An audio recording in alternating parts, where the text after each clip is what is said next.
저는 오늘 사무엘상 30장 21절에서 25절 말씀을 근거로 말씀의 제목을 한번 따라해 주시기 바랍니다. 은혜가 다스리는 삶. 은혜가 다스리는 삶. 네. 신년을 시작하는 시점에 와 있습니다. 올 한 해 주님이 우리의 발걸음을 인도해 주시고 그 희망 가운데서 늘 승리케 해 주실 줄 믿습니다. 그런데 한 해를 살아가면서 늘 이러한 승리만 있는 것이 아니라 또 고난과 시련이 있겠죠? 네, 있습니다. 여기서 아멘을 왜 해야 되냐면요, 고난과 시련을 세상 사람들은 피하려고 하는데 우리 그리스도인들은 고난과 시련 안에 감추어진 하나님의 예비한 축복이 있습니다. 그 테스트를 통과할 때 또 하나님께서 은혜 주시고 그러한 믿음의 삶을 통해서 하나님께서 우리에게 예비하시는 그 축복의 길로 또 손붙잡아 주시는 줄을 믿습니다. 그래서 오늘은 이 한 해 가운데 혹시나 다가오는 그러한 시련과 또한 그러한 환난을, 그런 위기 상황을 어떻게 극복해야 나가는 것인가, 그것을 한번 오늘 본문 말씀을 통해서 살펴보고자 합니다. 오늘 본문의 배경은요, 여러분이 아시는 것처럼 다윗을 시기하는 그러한 사울의 압제를 피해서 블레셋에 간 적이 있습니다. 블레셋 시글락에 1년 4개월 정도 머무르고 있었습니다. 그런데 오늘 본문은 그 시기에 아주 큰 위기 상황을 맞게 됩니다. 그것이 오늘 사무엘상 30장이고요. 1절, 2절 말씀을 같이 한번 합독해 보겠습니다. 시작. 다윗과 그의 사람들이 사흘 만에 시글락에 이른 때에 아말렉 사람들이 이미 네겝과 시글락을 침노하였는데 그들이 시글락을 쳐서 불사르고 거기에 있는 젊거나 늙은 여인들은 한 사람도 죽이지 아니하고 다 사로잡아 끌고 자기 길을 갔더라. 네.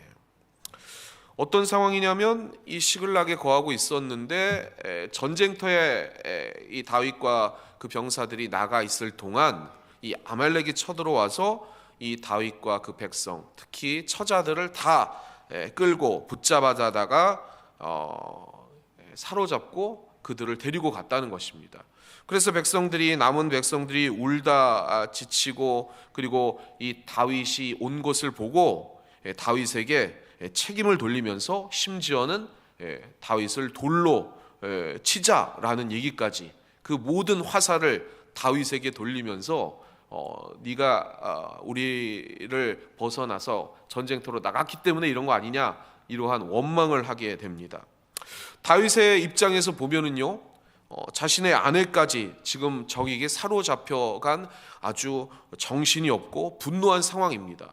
거기에 백성들마저 원인을 자기에게 돌리면서 어쩌면 배신감까지 느끼지 않겠습니까? 그들을 보호해주고 여지껏 같이 동고동락한 그러한 자신의 식솔들이자 또 백성들인데 자기에게 원망을 돌리고 심지어는 자기를 죽이려고 돌까지 지금 들고 있었다는 것입니다. 여러분이 이 상황이라면 어떻게 이 상황을 극복해 나가실 수 있겠습니까? 어떻게 할까요?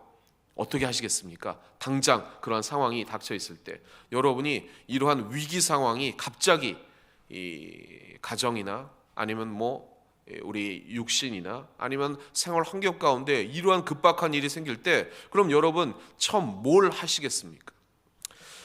다윗은 하나님의 낯선 은혜를 깨닫게 되었다라고 오늘 성경 말씀에 기록되어 있습니다. 6절 말씀인데요, 우리 같이 한번 합독해 보겠습니다. 시작. 백성들이 자녀들 때문에 마음이 슬퍼서 다윗을 돌로 치자 하니 다윗이 크게 다급하였으나 그의 하나님 야훼를 힘입고 용기를 얻었더라. 아멘. 지금 이 말씀대로 다윗은 지금 크게 다급했습니다. 그런데 다급했는데 이 행간을 보면 하나님 야훼를 힘입었다, 그래서 용기를 얻었다라고 되어 있습니다. 중간에 뭐가 생략된 것 같아요. 다윗이 다급했고 막 상황이 급한데 하나님 앞에 용기를 얻었대요. 중간에 뭘 했을까요? 기도를 했겠죠. 네, 이게 빠져 있는 거죠. 우리가 다급하면 먼저 기도하기보다는 뭔가 그 상황을 수습하려고 인간적인 방법들을 동원하고 알아봅니다. 그러나 하나님의 사람은 이 다급할 때 도리어 차분해서 하나님 앞에 무릎 꿇고 하나님의 은혜를 바라보고 있었다는 것입니다. 여러분, 그러한 여러분 되시기를 주님의 이름으로 축원합니다. 그래서 이 다급할 때 하나님이 용기를 주시고 힘을 얻어서 백성들을 설득하게 됩니다. 우리가 찾아낼 수 있다. 이들을 찾아낼 수 있다. 그래서 급하게 전쟁터에 나갔다가 돌아오자마자 그 지친 병사들 600명을 이끌고 그 사람들을 찾아가게 됩니다. 그런데 아니나 다를까 광야의 추적을 시작하자 얼마 지나지 않아서 이 부솔 시내에 200명 정도 되는 이 600명 중에 200명 되는 사람이 더 이상 쫓아갈 수가 없어서 힘들어서 지쳐서 못 가겠다고 합니다. 그런 상황에 다윗이 동료해도 상황을 보니까 너무 지쳐 있기 때문에 이들 200명을 남겨두고 나머지 400명만을 가지고 추격을 하기 시작을 합니다. 그런데 성경 이 지리학자에 의하면 이 유대 남부에 있는 이 광야에 어디로 가야 할지 이 추격하기가 매우 어려운 그러한 요건에 있었다고 하게 됩니다. 찾아가기가 아주 희박한 그러한 지리적인 상황이 바로 이 유다 광야 남부의 지방이라는 것입니다. 이러한 다급한 상황에서 해답을 찾기 이 막막한 이 위기 상황에 이 다윗은 처해 있었습니다. 여러분이라면 어떻게 방법을 찾아낼 수 있었을까요? 그래서 필요한 게 세 번째입니다. 한번 따라해 주시기 바랍니다. 은혜가 다스리는 삶. 은혜가 다스리는 삶. 이러한 위기 상황에 하나님을 찾는 자에게는 반드시 하나님께서 숨겨진 그 은혜를 제공해 주시는 줄 믿습니다. 그것을 의지하시기를 바랍니다. 2025년도에서도 여러분의 삶에 혹시나 다가오는 위기 상황 또 환난과 그 시련이 있다면 끝까지 하나님을 의뢰하시고 그 주님의 의로운 손을 붙잡으시기 바랍니다. 반드시 숨겨진 그 은혜를 하나님께서 허락해 주실 줄 믿습니다. 그래서 첫 번째 다윗이 이 맞이한 그 은혜가 있었습니다. 그게 뭐냐면 애굽 소년을 만나게 하시는 것입니다. 오늘 본문 말씀 바로 앞에 11절인데요. 같이 한번 합독해 보겠습니다. 시작. 무리가 들에서 애굽 사람 하나를 만나 그를 다윗에게로 데려다가 떡을 주어 먹게 하며 물을 마시게 하고. 이 광야 추격 가운데 다윗의 군대는 죽어가게 된 애굽 소년 하나를 발견하게 됩니다. 지금 다급하고 그리고 지금 쫓아가기도 힘든데 이 애굽 소년을 발견하고 그에게 온정을 베풀고 먹을 것을 주고 그리고 소중한 식량을 나누어 주게 되었습니다. 성경은 그가 사흘 밤낮을 아무것도 먹지 못하고 굶은 상태라고 얘기를 하고 있습니다. 그리고 그런 돌봄 가운데 그가 정신을 차리자 이 자신의 상태를 얘기하게 됩니다. 그래서 물었더니 아말렉 사람의 종이었다가 자기 신분이 그러다가 사흘 전에 병들어서 이렇게 힘드니까 그들이 자기를 버려두고 먼저 떠났다 이렇게 얘기를 합니다.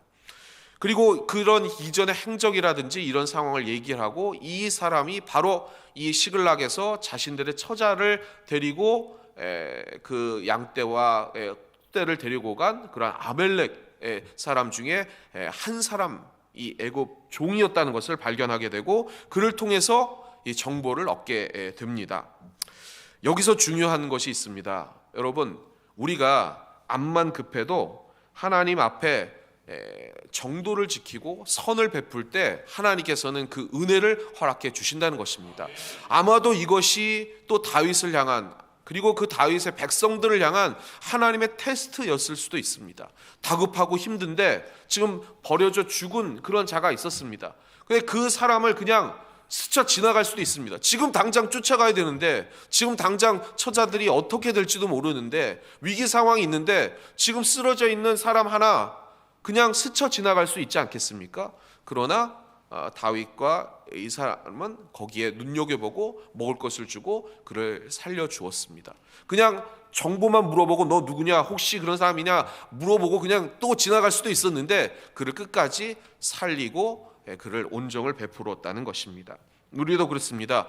다급한 상황이 있을 때 그러한 평범한 때는 잘 하다가도 다급하고 위기 상황이 있으면 사람들을 함부로 대하거나 그냥 무시하는 그런 사람이 있습니다. 그래서 나중에 내가 다급해서 그랬어, 그거 좀 이해해줘, 이렇게 얘기하는 분이 있는데요, 그래도 하나님의 선을 베풀고 정도를 지켜나가시길 바랍니다. 하나님의 사람은 그래야 될 줄 믿습니다. 왜냐하면 우리는 사람을 사랑하는 그리스도인이기 때문입니다. 그 정도를 지킬 때 주님께서 은혜 베풀어 주실 줄 믿습니다. 그래서 두 번째는요, 하나도 잃은 것이 없이 다 찾았다라고 19절 20절에 기록되어 있습니다. 우리 같이 한번 합독해 보겠습니다.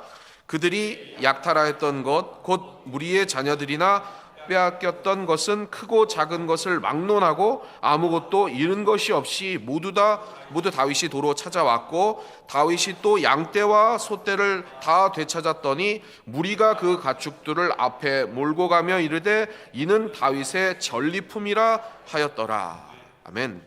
결국 다윗은 그러한 온정을 베풀고 그러한 작은 베품이 소년의 도움을 얻어서 그 아말렉 그 대적자들을 추격하게 되고, 그리고 승리의 축제를 벌이면서 그냥 무방비하게 축제를 벌이고 있던 이들을 급습해서 이기고 처자들을 다 찾았다는 것입니다.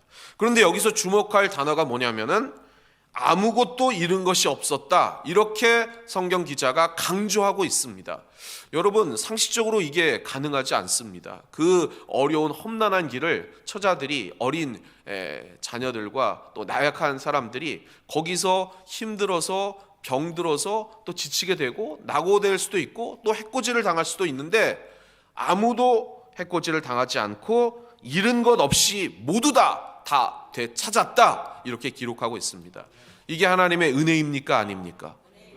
은혜입니다. 하나님은 그래서 이것이 예비하고 의도된, 계획된 그 다윗을 쓰시고자 하시는 그런 하나님의 그러한 의도였다는 것을 우리가 알 수 있습니다.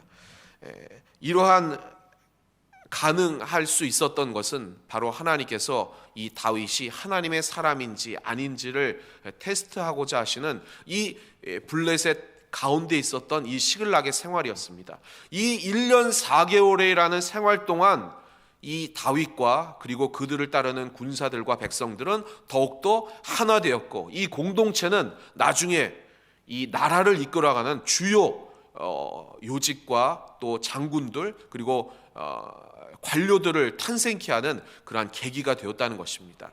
하나님의 선이 이렇게 전화위복이 되고 하나님의 그 계획과 그러한 의지를 깊이 생각하는 자에게 하나님께서는 역사해 주실 줄 믿습니다. 그것을 바라보며 이 전화위복의 역사를 또 2025년도 삶에서도 처음에 나가시는 여러분 되시기를 주님의 이름으로 부탁을 드리겠습니다. 자, 그런데 중요한 것이 있습니다. 한번 따라해 주시기 바랍니다. 은혜의 위기. 네. 오늘 본문 말씀은요, 여기까지가 서론이었고요. 오늘 말씀이 중요합니다. 은혜를 받으면 사단은 거기서 그냥 끝나는 것이 아니라 집요하게 그 은혜 가운데에서, 하나님의 그 은혜를 받는 그 가운데에서 틈을 찾아서 우리를 또 회방하게 됩니다. 우리가 잘 되는 꼴을 못 보는 것이 사단이기 때문입니다. 자, 오늘 어떠한 위기가 다가왔는지 오늘 본문 말씀 22절 23절 말씀입니다. 우리 같이 한번 합독해 보겠습니다. 다윗과 함께 갔던 자들 가운데 악한 자와 불량배들이 다 이르되 그들이 우리와 함께 가지 아니하였은즉 우리가 도로 찾은 물건은 무엇이든지 그들에게 주지 말고 각자의 처자만 데리고 떠나가게 하라 하는지라. 다윗이 이르되 나의 형제들아, 야훼께서 우리를 보호하시고 우리를 치러 온 그 군대를 우리 손에 넘기셨은즉 그가 우리에게 주신 것을 너희가 이같이 못하리라. 아멘. 자, 문제는요, 이 처자들을 이끌고 다시 이제 시글락을 돌아가는 가운데 부솔 시내에 이르게 됩니다. 거기에 누가 있었죠? 같이 전쟁에 힘들어서 참여하지 않은 지친 200명이 그곳에 있었습니다. 그리고 처자가 돌아오는 것을 반갑게 맞아주고 전쟁터에서 그렇게 싸운 그 동료 병사들에게 감사하고 있었습니다. 그런데 그 가운데 소수가 이렇게 얘기합니다. 여기에 남아있는 이 사람들은 전쟁에 참여하지 않았으니까 여기에 우리가 빼앗은 이 전리품들은 이 사람과 나눠줄 수 없다. 그러니 처자만 데리고 가게 하고 그 전리품들은 우리끼리 나눠야 된다라고 얘기를 하고 있는 것입니다. 여러분의 생각은 어떻습니까? 좀 일리 있는 얘기 아닙니까? 아니에요? 네. 일리 있는 얘기일 수도 있잖아요. 그런데 성경은 오늘 이렇게 얘기하는 그 소수를 뭐라고 얘기하냐면, 그렇게 주장한 사람을 악한 자와 불량배라고 얘기를 합니다. 의도적인 기록이죠. 왜 그들이 악한 자고 불량배일까요? 왜 그럴까요? 이 문제는요, 이 사람들이 대다수가 얘기한 게 아니라 그렇게 얘기하는 그 소수가 있었는데, 이 소수의 말을 들은 이 파급력이 이 다윗의 백성들의 귀에 들어가고 이거 일리 있는 얘기인데 라고 지금 전염되고 있었기 때문에 그렇다는 것입니다. 여러분, 우리도 그렇습니다. 우리의 공동체 안에 공평을 얘기하고 이렇게 얘기를 해야 된다고 얘기하는 그런 사람들이 있습니다.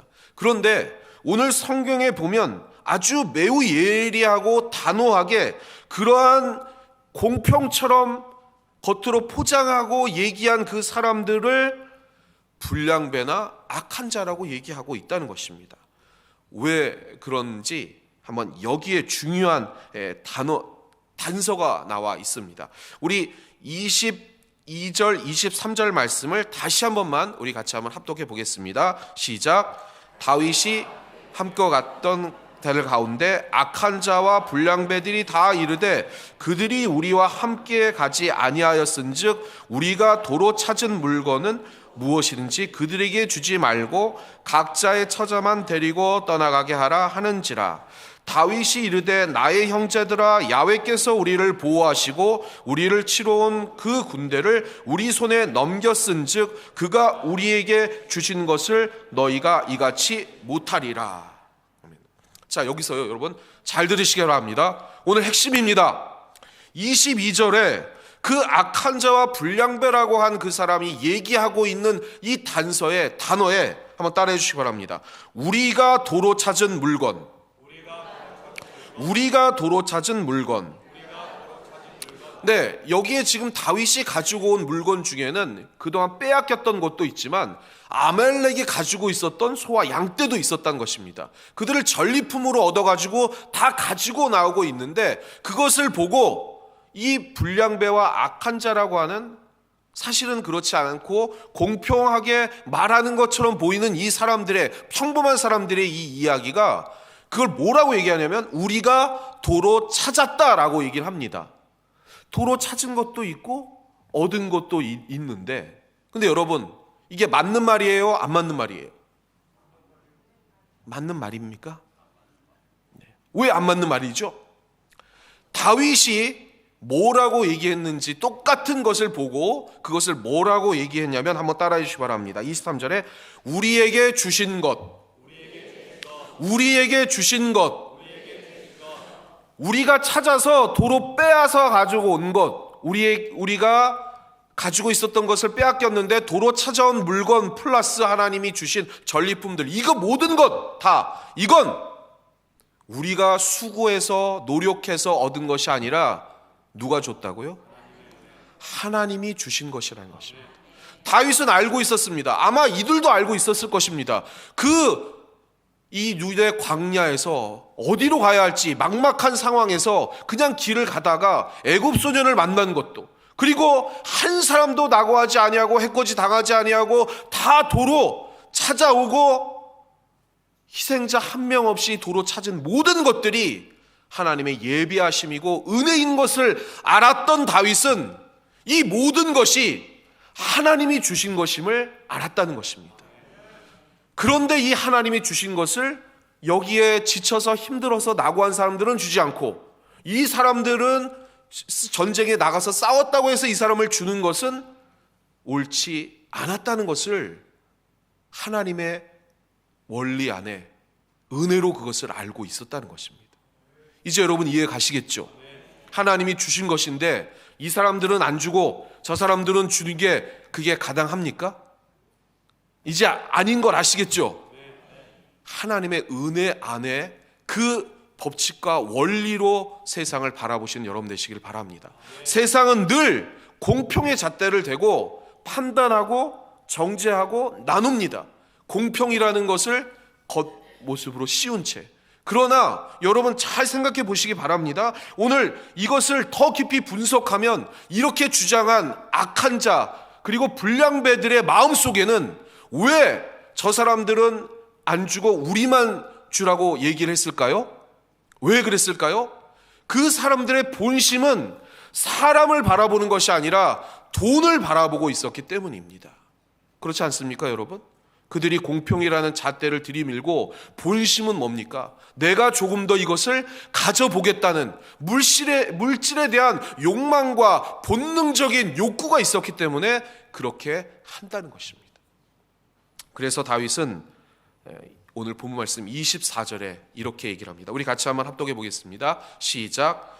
이 일에 누가 너희에게 듣겠느냐? 전장에 내려갔던 자의 분깃이나 소유물 곁에 머물렀던 자의 분깃이 동일할지니 같이 배분할 것이니라 하고, 이 원칙을 전쟁터에 나갈 때마다 지켰습니다.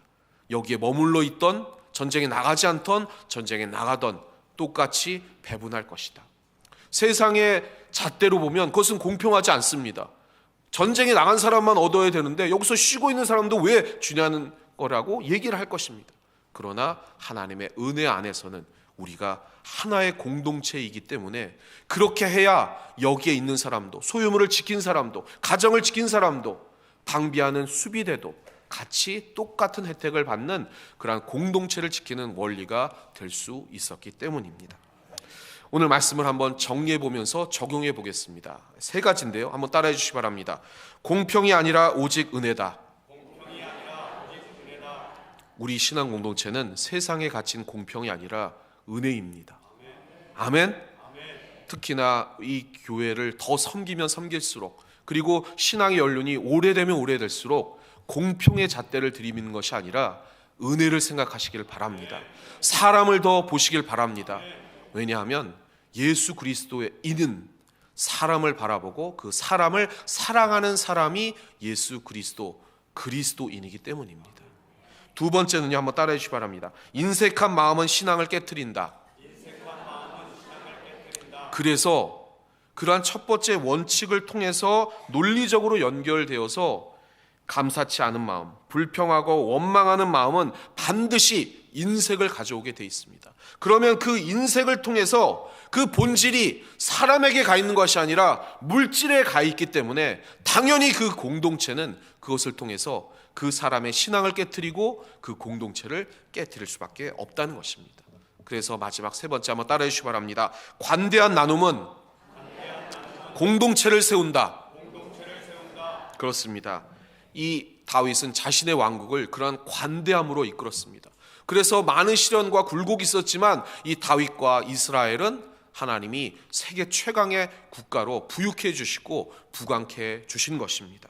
이스라엘 왕국은 하나님 은혜 안에서 더욱더 그렇게 성장할 수 있었다는 것입니다. 우리도 마찬가지입니다. 우리의 가정이, 우리의 신앙 공동체가 더 나아가 이 나라가 부강할 수 있는 이유, 그리고 부강할 수 있는 방법, 그것은 관대함입니다.